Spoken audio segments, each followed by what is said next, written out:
Hello friends, അപ്പോൾ ഇന്ന് നമുക്കൊരു രസം ഉണ്ടാക്കാം കേട്ടോ. അപ്പോൾ ഇതിന് വേണ്ട സാധനങ്ങൾ എല്ലാവർക്കും അറിയാം. തക്കാളി വേണം, ചപ്പ് വേണം, ഉണക്കമുളക് വേണം, കുരുമുളക് വേണം, ഇഞ്ചി വെളുത്തുള്ളി, പിന്നെ നമ്മുടെ പുളിവെള്ളം. ഞാനിവിടെ നമ്മുടെ ഈ ഉരലിലിട്ടിട്ട് ഇഞ്ചിയും വെളുത്തുള്ളിയും കുരുമുളകും ചെറിയ ജീരകം ഉണ്ടല്ലോ, അത് നന്നായിട്ട് ചതച്ചിട്ടുണ്ട്. നന്നായിട്ട് അരയൊന്നും വേണ്ട, ഒന്ന് ചതച്ചാൽ മതി. എന്നിട്ട് നമ്മൾ വെളിച്ചെണ്ണയിൽ കടുക് പൊട്ടിച്ചിട്ട് ഇതിട്ട് കൊടുക്കുക കേട്ടോ. പിന്നെ കുറച്ച് കരിവേപ്പിൻ്റെ ഇല, ഉണക്കമുളക് അതും കൂടെ ഒന്ന് ആഡ് ചെയ്ത് കൊടുക്കണം. ഇതിൻ്റെ ഒരു ടേസ്റ്റ് എന്ന് പറയുന്നത് എന്താ പറയുക, നമ്മളെ പുളിവെള്ളം കുറച്ച് ഓവറാവണം. ചിലർക്ക് അത് കുറച്ച് ഓവറായാൽ രസത്തിൻ്റെ ടേസ്റ്റും കിട്ടില്ല.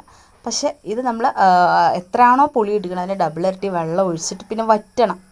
അതാണ് ടേസ്റ്റ് ഉണ്ടാവുക കേട്ടോ. അത് ഞാൻ ഉണ്ടാക്കുന്നതാണ്, വേറെ രീതിയിലും ഉണ്ടാക്കാം. എന്നിട്ട് ഞാൻ അതിലേക്ക് തക്കാളി ഇട്ട് കൊടുത്തു. ഒരു 2 വലിയ പഴുത്ത തക്കാളിയാണ് കേട്ടോ. ഉണക്കമുളക് ഒരു 3 ഇട്ട് കൊടുത്തിട്ടുണ്ട്, കരിവേപ്പ് ഇട്ട് കൊടുത്തിട്ടുണ്ട്, കുറച്ച് മഞ്ഞൾപ്പൊടിയും ഇട്ട് കൊടുത്തിട്ടുണ്ട്. അപ്പോൾ ഇത് നന്നായിട്ട് വേവണം. ഈ തക്കാളി നന്നായിട്ട് വെന്ത് കിട്ടുമ്പോഴാണ് അതിൻ്റെ ടേസ്റ്റ് കിട്ടുക. അപ്പോൾ ഏകദേശം എണ്ണയൊക്കെ തെളിഞ്ഞ് വരുന്നുണ്ട്. അപ്പോൾ നമ്മൾ എന്ത് ചെയ്യുക, ഒന്നും കൂടെ ഒന്ന് വാട്ടി കൊടുക്കുക. തക്കാളി ഒന്ന് വെന്ത ശേഷം നമുക്ക് പുളിവെള്ളം ഒഴിച്ച് കൊടുത്താൽ മതി കേട്ടോ.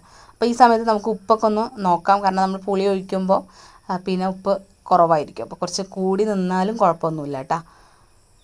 എന്നിട്ടിത് നന്നായിട്ട് വഴറ്റി കൊടുത്ത ശേഷം വെന്ത് വരുമ്പോഴേ നമ്മൾ പുളിവെള്ളം ഒഴിച്ച് കൊടുക്കുക കേട്ടോ. ഞാനത് ഒരു നാരങ്ങ വലിപ്പത്തിലുള്ള പുളിയുടെ ചാറ് ഒഴിച്ച് കൊടുത്തിട്ടുണ്ട്. ഇനി അത് നന്നായിട്ട് തിളക്കണം കേട്ടോ. തിളച്ച് വരുമ്പോൾ ചപ്പിട്ട് കൊടുക്കണം. പക്ഷേ ഇത് ഞാൻ കുറച്ച് നേരത്തെ ഇട്ട് കൊടുത്തു, നിങ്ങൾ അങ്ങനെ ഇടണ്ട കേട്ടോ. അപ്പോൾ ഇനി നമുക്കിത് മൂടി വെച്ചിട്ട് നന്നായിട്ട് തിളപ്പിച്ചെടുക്കാം. ഏകദേശം ഒരു 10-20 മിനിറ്റ് കഴിയുമ്പോൾ നന്നായിട്ട് തിള വരും കേട്ടോ.